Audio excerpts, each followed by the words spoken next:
All right. So this is a public service announcement that I feel like I have to do. I did it for Game of Thrones. I did it for Cobra Kai. But if you are watching or listening to this, you have the internet. And if you have not used the internet yet to watch K-pop Demon Hunters, you don't deserve the internet. And that's just what I say. You don't want to provide any more context because It is it's going to come out for left field. It is a movie on Netflix about a K-pop girl group who also fights demons. And then the demons decide the only way to combat them is with a demon boy band. Every song in that movie is a banger. And anytime I'm feeling... For everybody out there, like, if you know Ethan, his media recommendations are about as hit and miss as Joey Gallo's bat swing, right? It's not always great. But I looked it up on Rotten Tomatoes and my jaw hit the floor. And I was like, okay, there's a movie called K-pop Demon Hunters on Netflix that is like in the upper 90s for critics and audiences. It is the most watched animated movie Netflix and Sony both have ever produced. And it's a banger, man. It just, everything about it is excellent. A tight 99 minutes of perfection. Cool. That's what I gotta say. Yeah. Hey, I found his dad. I think Dad has made some excellent progress today. Your dad, he's a fun guy, right? And I love him so much, and I think he's the greatest dad in the world.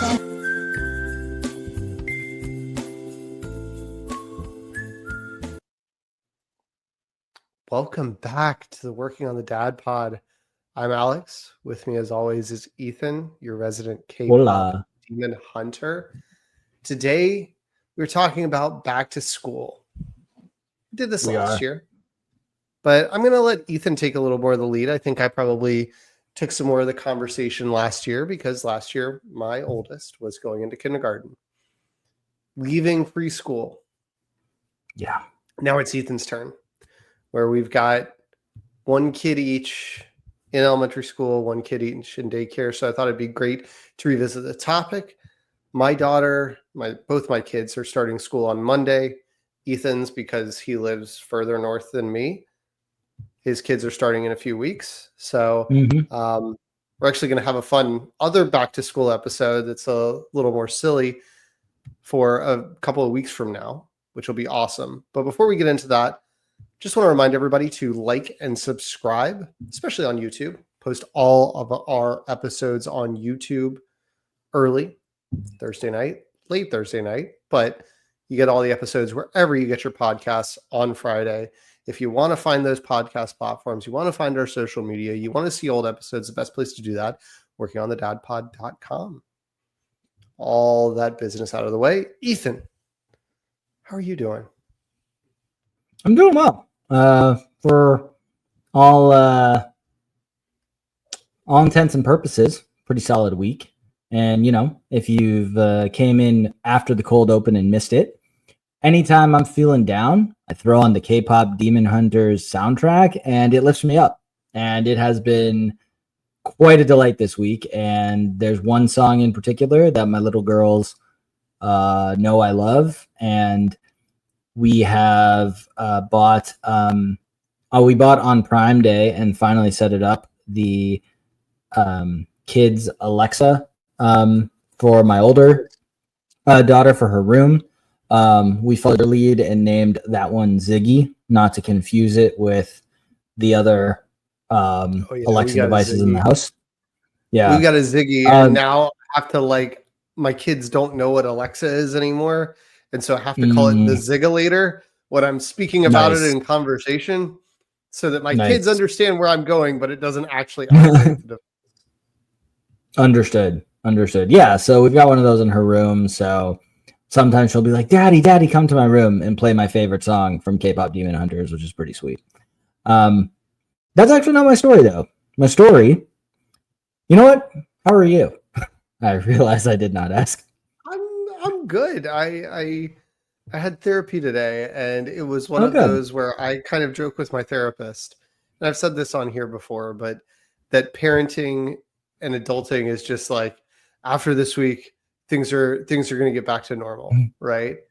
And I told her, I was like, this is the first time I haven't felt that way in a minute. That it's just been a couple of normal weeks. And Mhm. I'm very thankful for that. And next week with school and changing, like, I don't know, it doesn't feel that daunting, right? So That's good. I'm excited for it. But yeah, at the same time, I just like it's been a good couple of weeks. So, it's Good. some Good. ups and downs, but nothing crazy. I did notice this week. So today is the day that we had to get our time cards in, and between last week and this week, this is the first pay period in forever that I can remember where there was no leave, there was no unscheduled telework. It was just a straight 8 hours for 10 days, and I don't remember the last time I had one of those. And yeah, no, felt kind of strange to have a quote unquote normal week that went work pay period that went entirely to plan. So Right. that was strange. Anyway, yeah. So my story is quick. It's a 3-parter. All happened mostly this week. They all feature. I've kind of got like 3 short hits too. Do you want to like ping pong this, or are all yours like related? We can try the ping pong. That's fine. I mean, we don't have to. I'm throwing it. No. Okay. Okay. Let's see how it goes. Okay. I'll go first though. So this week, when my very, very near to 3-year-old has been going to bed, she has requested every night that my wife pick me up, and then Pick you up. to pick me up, and then I go in and I give Like pick her a you, hug. Ethan, up, or pick her up. Pick me, Ethan, up, because Okay. my wife cannot physically pick me up. She has followed those instructions and hit me up with a pickup line every night that has been requested. And we had some, she's been going on the internet, and I was like, amateur. Us men know all of these because they're all flawless. And we had some debates on the origin on a few of them and the proper verbiage for some of them. But so then I'll go in and I'll give the little one a hug and a kiss, and she'll take out her passy and say, "Did mommy pick you up?" And I say, "Yeah, she did, kid. Yeah, she did." So that's my first little quick hit. What about you? Nice. My first little quick hit happened last night. My daughter, around 9:30, I was telling my wife how our daughter had like woken up in the middle of the night and the night before with something she like basically saying, "I feel hot and achy," and like she didn't have a fever whatsoever. I gave her an ibuprofen and nothing ever came of it. And then right as I was telling my wife this story, we hear my daughter crying in her room.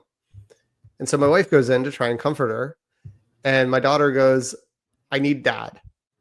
I have become the kid whisperer in the middle of the night in a way that I didn't think. Like, I didn't know that this was going to happen to me. I didn't know I'd been doing anything to like work for this. I've been working for the hair thing that we talked about, but I had, no progress there. I don't see that happening, but I've become the middle of the night go-to. Well, she's squirming on the bed. She's writhing. She won't tell us what's going on. And my wife thinks it's a cramp because she got a cramp the other day. She had been out in the sun a ton. She'd been sweating. We had like played golf. We'd done a bunch of things. And like, I made sure she was drinking plenty of water, but she probably just didn't drink enough.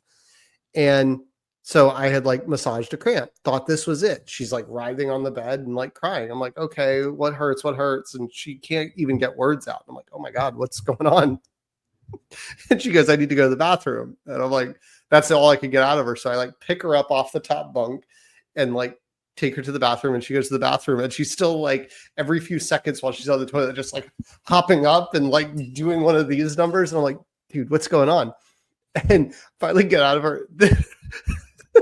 her butthole is really itchy. Oh man. And I go, okay, well, like I've dealt with this. You're probably sweating a lot at camp today. Like we can put some cream on it. I've got some spray that would burn a little bit, but let's start with the cream because the cream won't burn. And like I put it on my finger, and for some reason, something possessed me to go, wait, do you want to put this on or do you want me to put it on? And like talking to my wife after this, I was like, would you have done this when you were 6 years old? I would have done this. She, without hesitation, goes, I want you to do it. And just like bends over, hands on the bathtub, pants down. And I'm just like, so I rubbed cream into a 6-year-old's butthole last night. And then I gave her the spray that burned a little bit. And she was like, oh, it burns. I was like, well, I told you it would burn. I made it optional. Optional. You chose it, but it's going to burn for a little bit and then it's going to stop itching faster. Anyway. I still have the occasional, got to put, diaper cream on the 5.5-year-old's butt. That still happens. Yeah. I had like athlete's foot, like I didn't have the diaper cream. The diaper cream under her brother's bed that pulls out because that's where we kept all the diaper supplies. But I had some athlete's foot cream. There you basically go. Kind of the same thing. Diaper rash, athlete's foot, jock itch, all forms of fungus. Yeah. So I gave her the prescription grade stuff. There you go. So that's what the Walgreens label says. All right, I like it. My second quick hit is my little one has transitioned from afraid of the vacuum to must use the vacuum and cries if we don't let her vacuum. So I'm getting back into the child labor. Pretty excited about that. Nice. Looking for some indentured servitude. Yeah, I'm excited for that to wear off quicker than you expect. No, don't say it. All right, you're second. Yeah. So this isn't really related to parenting at all, but just about being an old man because we're working on the dad.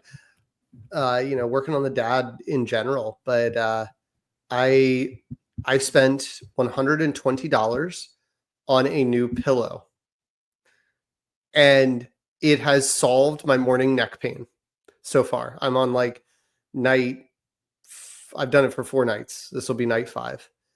And it's been a game changer for me. I joked on our Getting Older podcast, episode, that I had been Googling pillows for side sleepers. I finally decided to bite the bullet. And so far it has been worth every penny. $120 for a pillow? Listen, like what? You got a 100-night guarantee on it. So I will send it back if it's just a quick fix and doesn't end up solving things. But my neck has felt better, and decided to do it, and it's made a difference. And my wife has told me that I'm turning into my dad a little bit. No offense, Dad. You and I talk about how you optimize your sleep environment quite a bit. You know what I mean? Well, this is really what the true point of this podcast was. It was to help us transition into our fathers, obviously. Yeah. We've all been along for the ride, and we've pulled one over on you.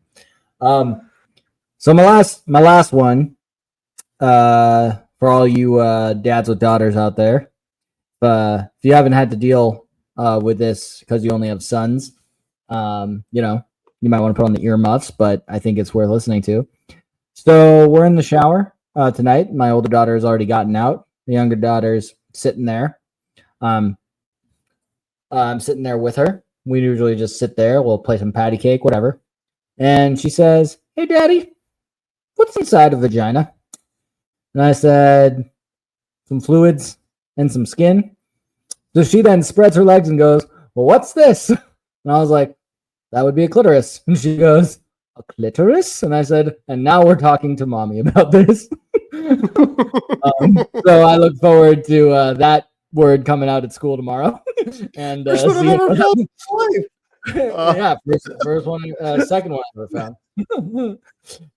Yeah. Yeah, that was fun. Teaching anatomy.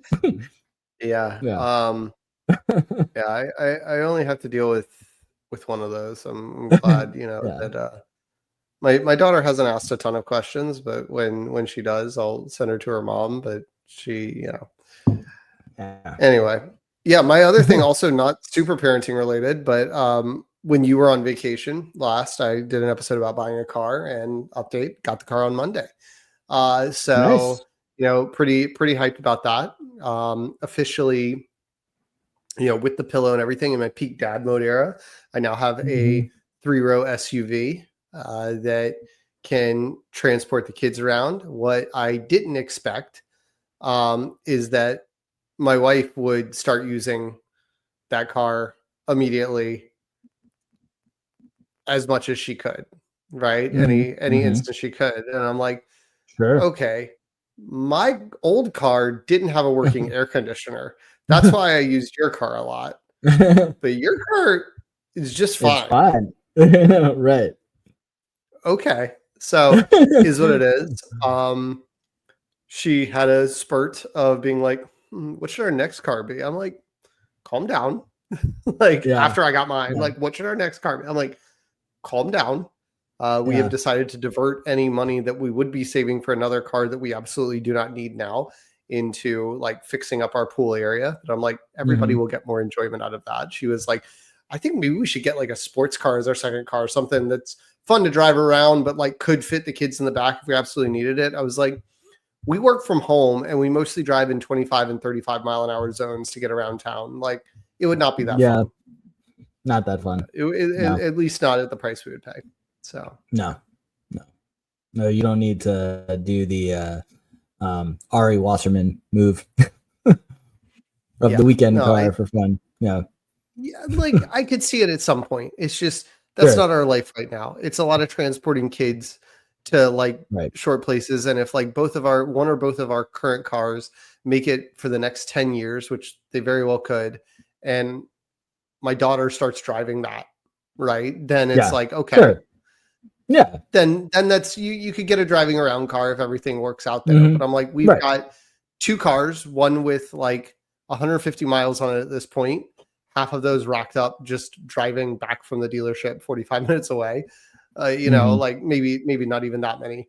And another one with 75,000 miles on it that we've as our primary car put like 8,000 or 9,000 on a year. So I'm like, that's not going to go up. That rate's going to go down now.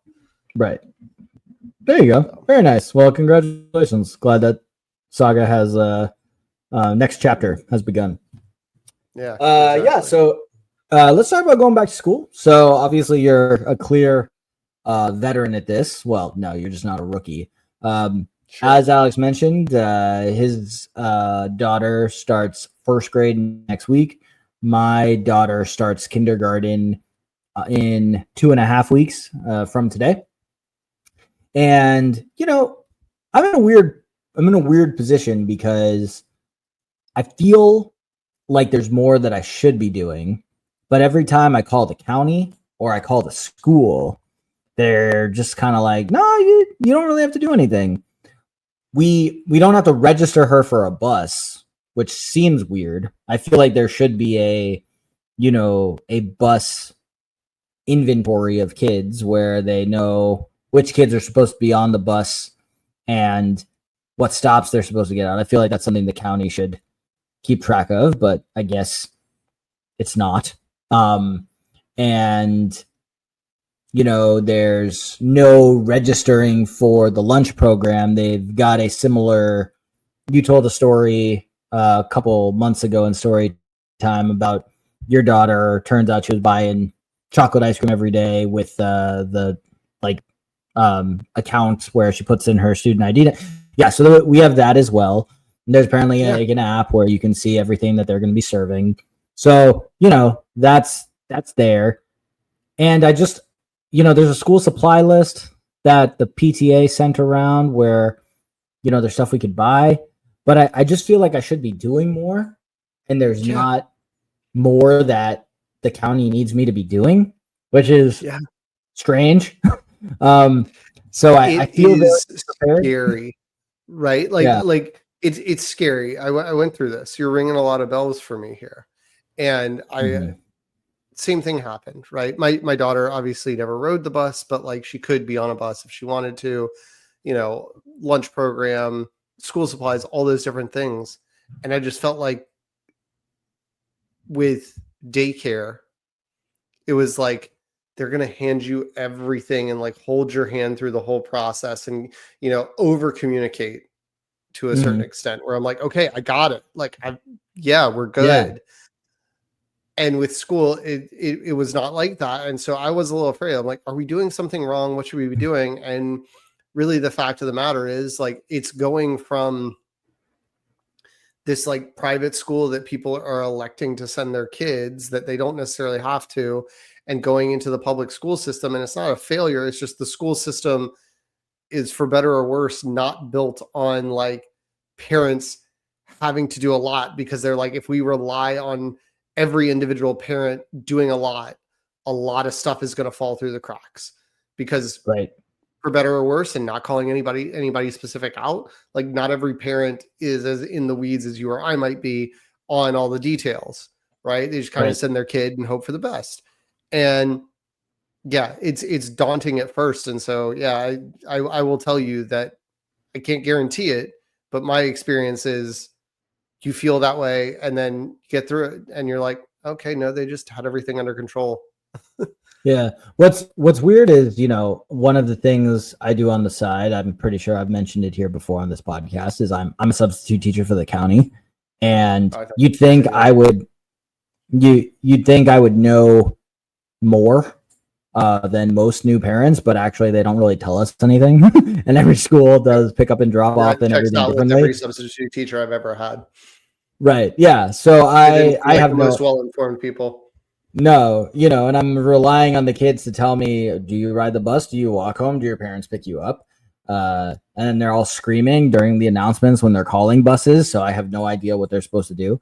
But what I will say was convenient today is, I reached out to the director of our preschool today because she has two sons that are older than my daughter, and she has a third son who's in my daughter's class, and they're going to be going to the same kindergarten next year. Nice. And I said, you are experienced with this school.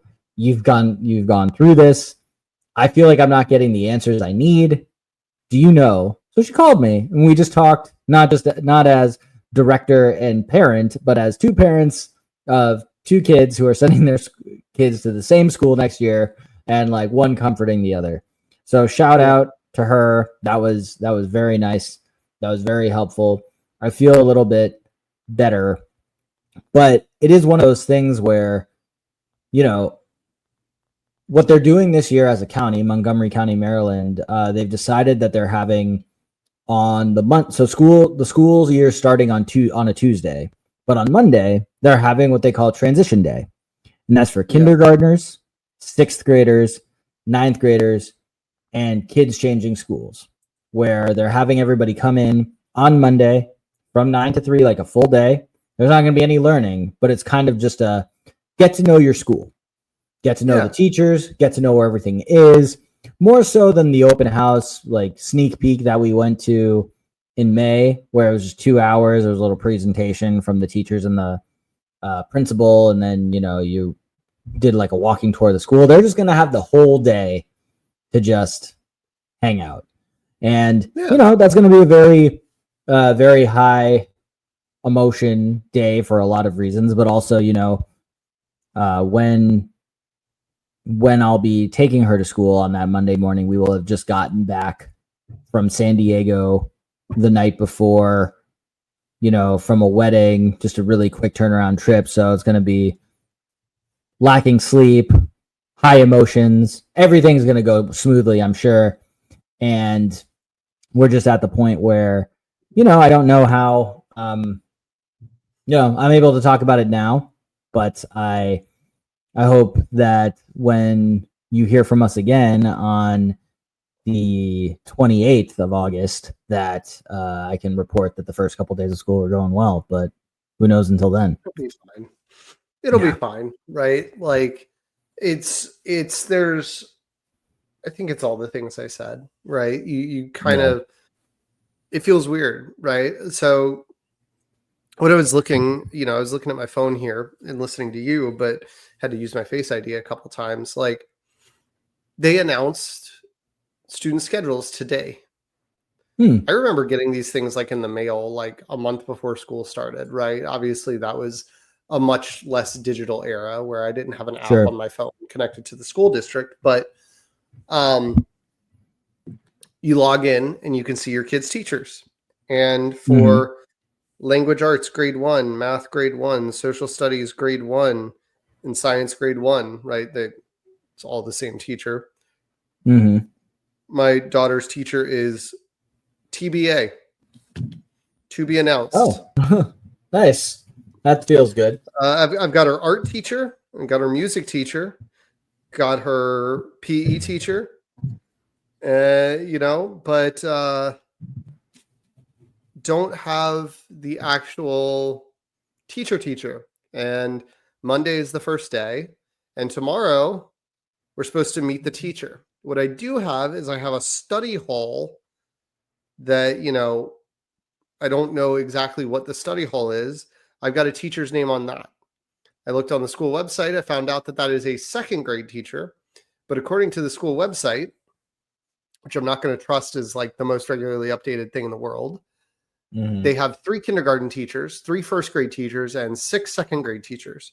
And I'm like, the math isn't mathing there. So like, I'm just going to show up to this teacher's classroom tomorrow unless this online portal updates and say, are you my daughter's teacher? Or like, hope that there's someone there to be like, this is what class you're in. Cause I'm like, TBA. So, Okay. So I do know that the school that we're zoned for is making another big change this year.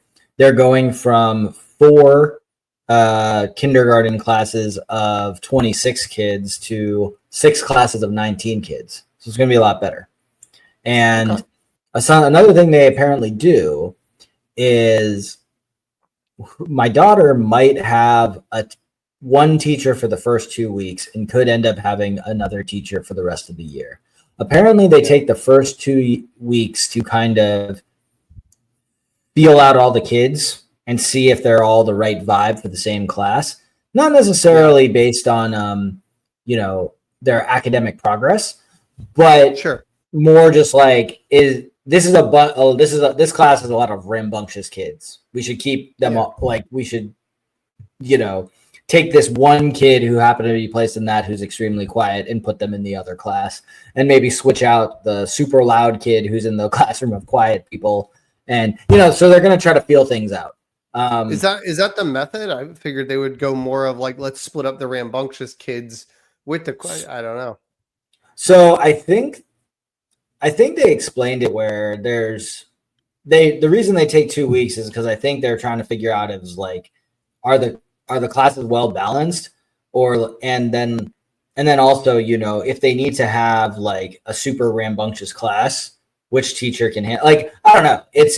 There was a lot going on at the sneak peek welcome night, but it sounded like the kindergarten teachers were pretty confident that this is just like the way it's done. So I don't know. They all seem nice. If they're confident, I'm confident, Yeah. That's how I generally go about it. It's their job to do it, and until I see something heinously not working, I'm going to keep my mouth shut. Until or unless. But yeah, I mean, I know that happened last year. I don't know if it was 2 weeks in or exactly when, but one of my daughter's best friends lives a few blocks away from us. She was in a different class and she got switched into my daughter's class. And I was like, I don't really know the rationale or the reason. And like, she, is perfectly good kid. I wouldn't know too much about her in the classroom setting.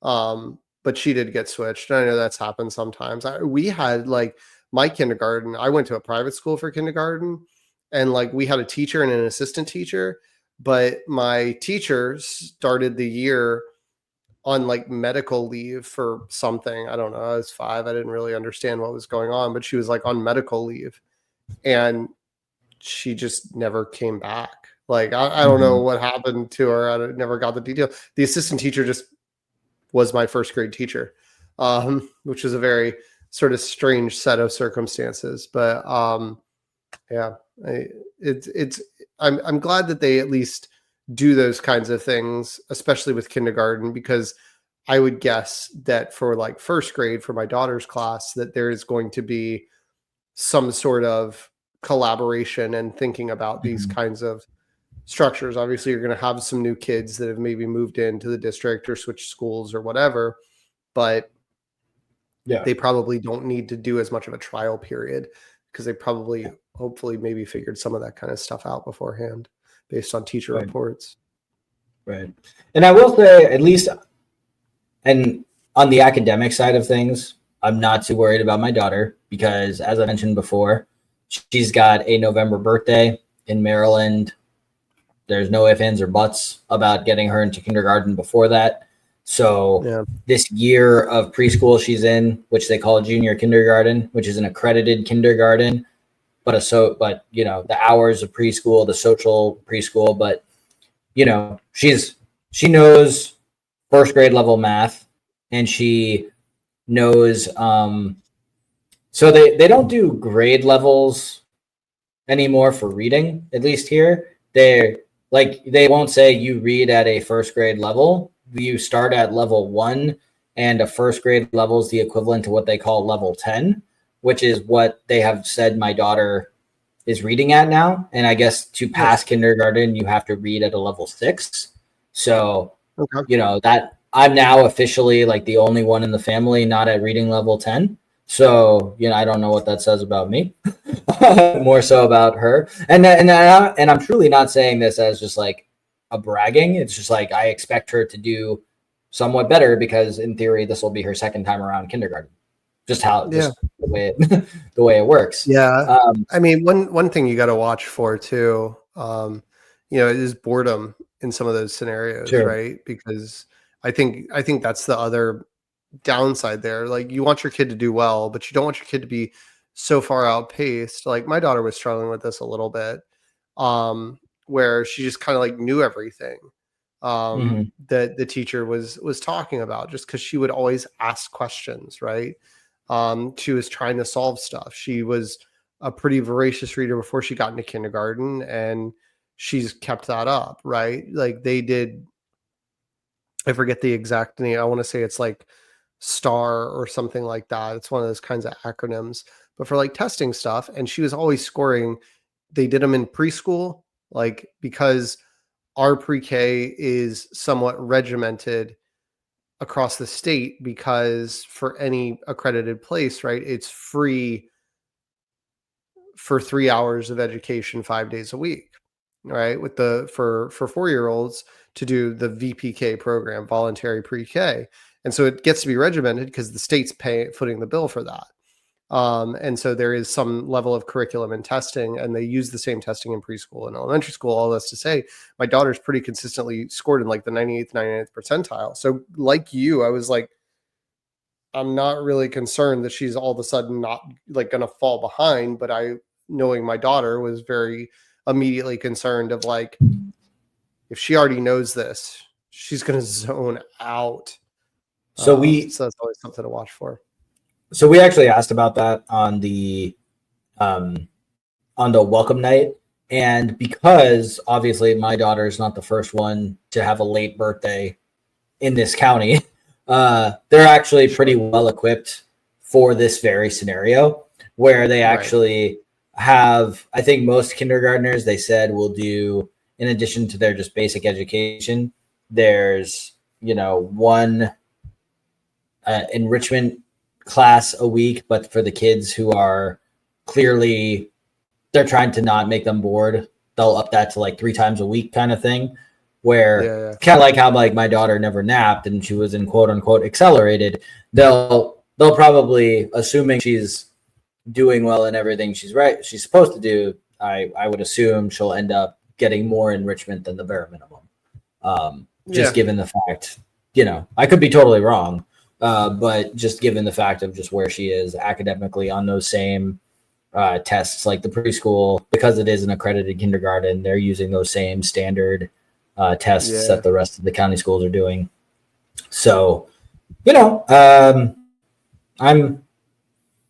okay there. I think, and honestly, just on the day to day for me, things aren't going to change much because she's going to stay at her preschool for before and after care. She's excited to become a quote unquote aftercare friend. So the bus is going to pick her up at school at her current preschool to take her to her new school. So like I still have one drop off. Nothing's really changing there for me. I might feel differently, but in terms of the muscle memory, things will be pretty much the same. I'll even be putting her in the exact same classroom that I'm dropping her off in now, because that's the oldest kid classroom, right?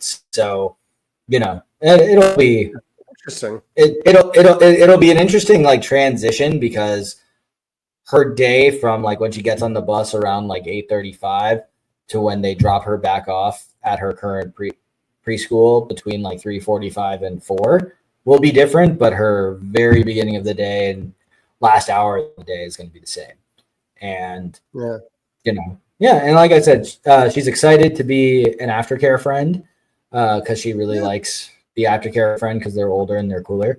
And also the real plus is every day that the county is closed, the before and aftercare kids just get to go to preschool that day. Nice. So I'm not going to have like they're off for what was the one you said? The feast of the Ascension. I'm not gonna have I'm not gonna have a random Feast of the Ascension day off. In the county, so. That's nice. My son's preschool just follows the county schedule, right? Okay. And so my kids are always off on the same days anyway. They just follow, if Martin County schools close down for a hurricane, preschool shuts down, and they're literally like the county just announced that schools are closed, so we're closed. Like they're not like making secrets about it. And our school district has off like Yom Kippur and Rosh Hashanah anyway, so like it doesn't create like a conflict because it's a Jewish preschool either. Like those are just student holidays. So there's not like a ton there that makes a difference, but I am excited because it will be our last year of 2 drop-offs, right? Nice. So my son is not yet in preschool, right? In VPK that I mentioned. He's going into 3-year-old classroom.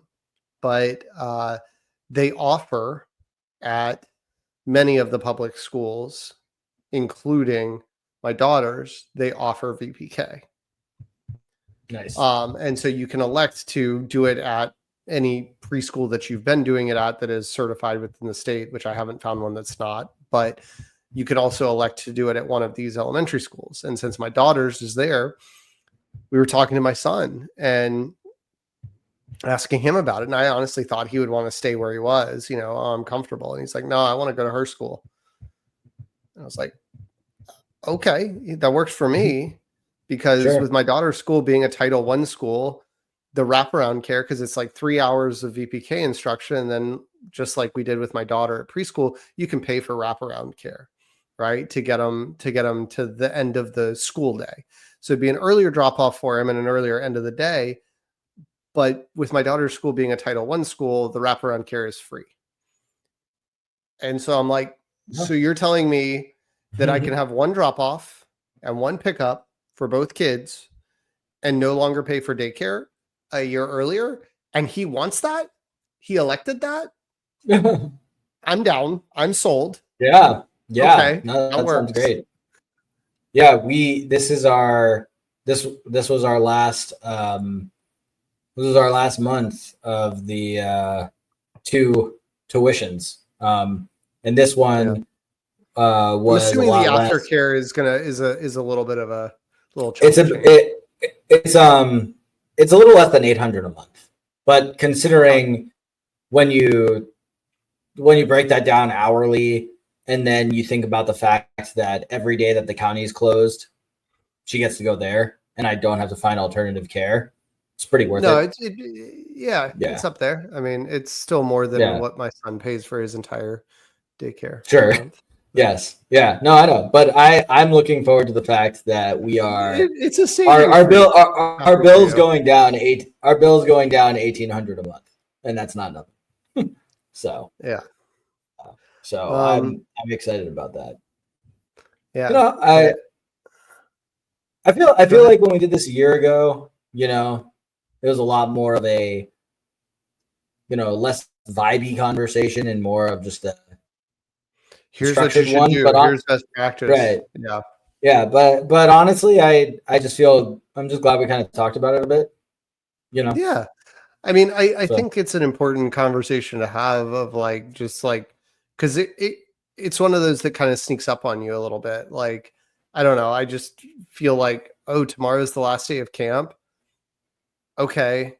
And then school starts on Monday, and people have been asking me, are you getting ready for school? And I'm like, what the fuck to get ready for? Like, we bought our school supplies a few weeks ago. I just got to figure out who her teacher is. No biggie. right? No biggie. No biggie. And then we're set, you know, I just need a place to put her. But I think having done it for a year, it becomes a lot less daunting. I will say I maybe feel more comfortable because I was dropping her off so much and I was picking her up probably on average. I was the one picking her up about 3 days a week.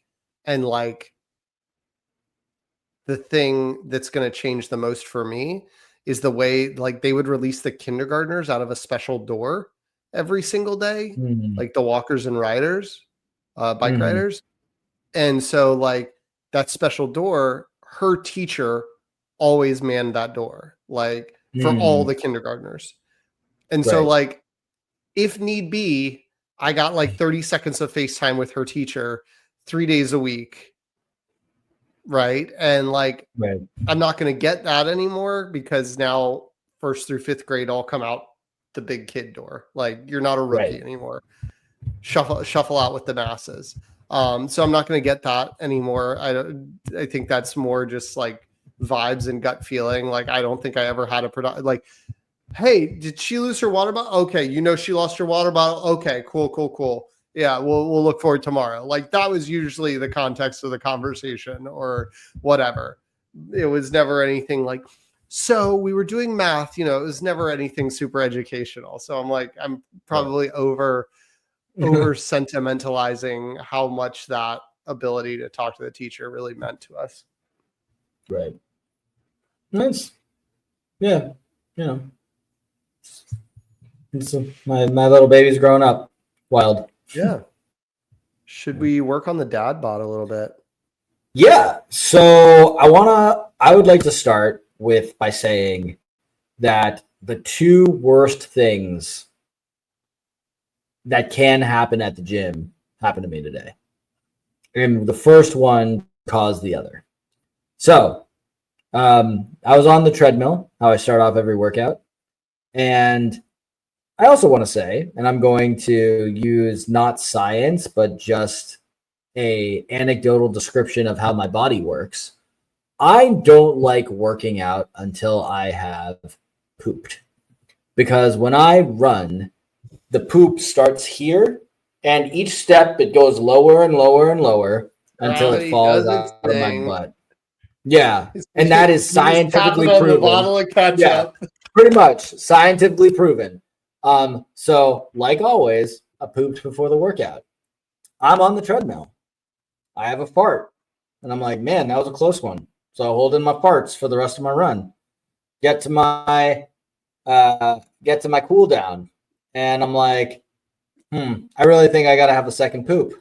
So, you know, I'm drenched in sweat because, humble brag, ran 4 miles in 30 minutes. Pretty soaked. So power walked to the toilet. And then, you know, put the seat cover down, which is then now sticking to my butt. and I let it loose. And it was a rough one. So I'm like, man, now obviously I'm at this turning point where do I go do the weightlifting part of my workout or do I just shower now because I feel disgusting? I decided I was going to go to the workout. And so that's the worst thing that can happen to you in the middle of the workout, which then caused the second worst thing because in the time that I was pooping, somebody was using the machine I was going to use. So I had to pivot and change my workout, all because my butt couldn't hold it in. Having said all that, I went 4 for 4 this week, Monday, Tuesday, Wednesday, Thursday, on hitting the 4 miles in 30 minutes each day on the treadmill. So that's 8 miles per hour. I mentioned last week how any given week I run anywhere from 15 to 22 miles. And I calculate that by a minimum of 3 miles at 8 miles per hour, 4 days a week, and then hopefully get that 7 mile 1 hour run on Friday. So I've got my 16 already. If I get my 7 tomorrow, it'll actually get to 23, realizing that's exceeding my range. So I don't know where I got to 22, but this is a bad at math podcast, but hopefully tomorrow I can report that I had a 23 mile running week, which would be dope. And before we recorded tonight, I weighed in 181, which puts me 11 pounds away from my goal weight of 170. Considering I am flying to California in 14 days, I don't believe I'm going to hit my goal weight of 11 less pounds in 14 days. I don't think I'm going to do that. You probably shouldn't. I would even go that far as to say, you shouldn't. The only way I've ever lost that much was having a really bad stomach issue. Yes, I was there, and I wasn't 11 pounds lighter at that point. Yeah, it's true. But you definitely laid the perfect plan out on how to do it. But not pleasant. I really hope that when I see you all next week, I'm hoping that number, that second digit's a 7. That would be ideal. So I feel pretty good, and because I don't remember the last time I was 181, but that puts me from the start of this season of working on the Dad Pod, I'm down 20.2 pounds. So nice. And I have successfully still gone to the gym every day that I've gone to the office, with the occasional weekend jogs as well. So I'm doing it, man. So yeah. Good stuff. Yeah, good stuff.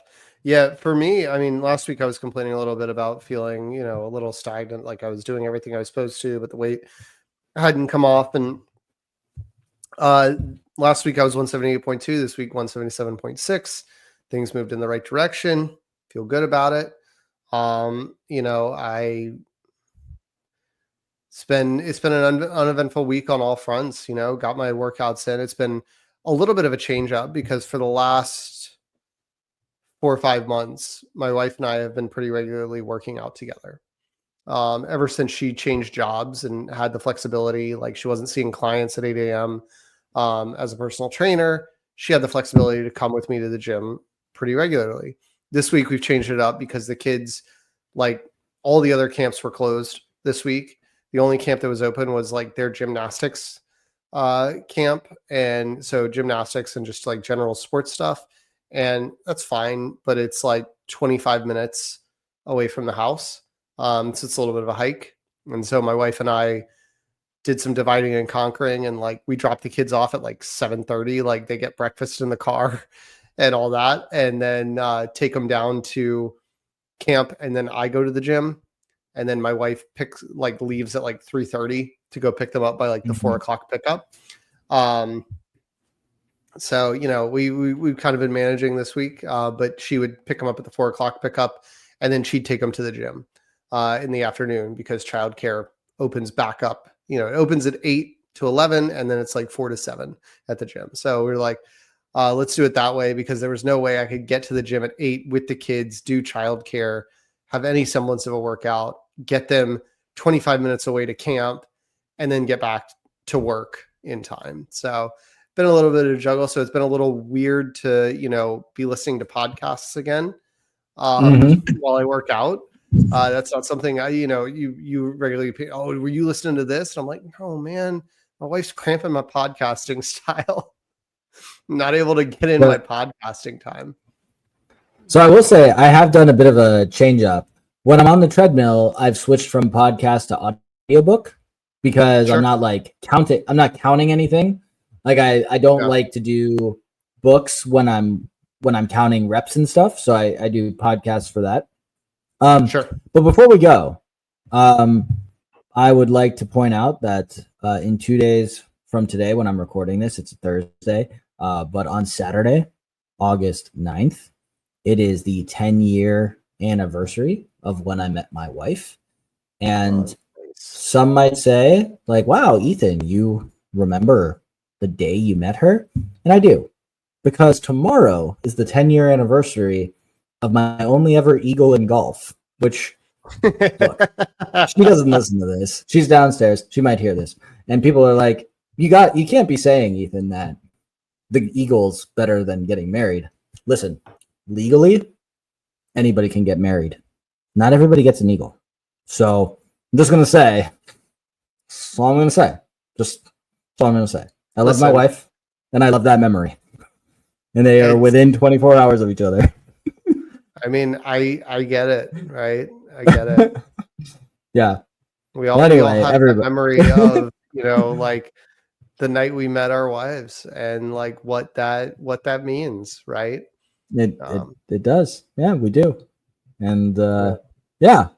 Well, anyway, thank you everybody for working on the Dad Pod with us. If you're watching, you'll notice that in 2 weeks from today, we'll be in the exact same outfits as we record our fun episode on back to school pop quizzing. Later.